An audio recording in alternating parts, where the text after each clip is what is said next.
So thank you everyone for being in school. Score The plug. Share. today in the parent guard put the train certified her education eligibility only had it. Who's going to be looking? Hesitate. Thank you, Brad. Our next presenter from Due Process and Eligibility will be Rory, who's going to be looking at independent educational evaluations and just giving you some updates. Thank you, Debbie. Good afternoon, everyone. My name is Rory Duffield. I'm one of the specialists in the Office of Due Process and Eligibility, and we've been asked to kind of give you guys a little bit of an update regarding individual education evaluations, or IEEs. This particular summer, the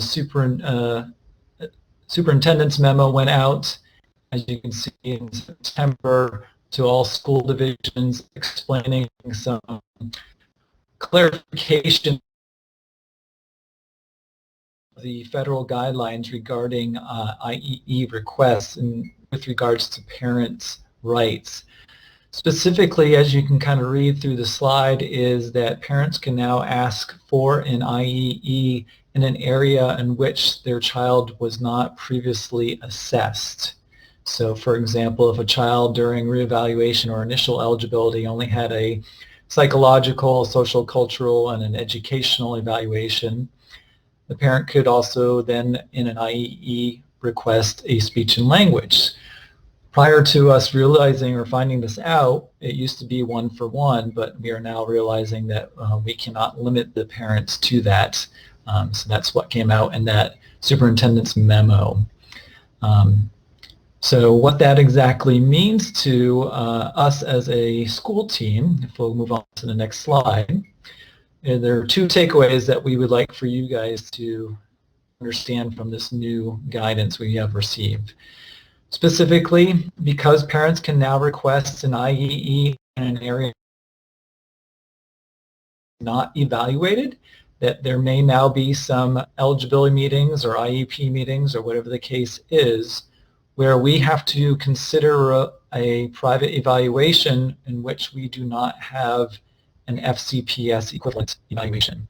And that can also affect different areas of eligibility that we did not initially consider when we were going through eligibility. So, for example, if a parent requests a speech and language evaluation and it had never been done before, and we never had any concerns of that, but the parent for some reason does, then we have to consider that, and we would have to look at that private evaluation with good eagle eyes and looking through those evaluations. So we are definitely starting to see some new evaluations being requested from parents, so that it's becoming a little bit of a hot topic, and that's the reason why we wanted to bring it to your attention here today. So just keep that in mind as we move forward. It's no part in terms of the school team not necessarily doing a good job with considering or doing a fully comprehensive evaluation, but just happening.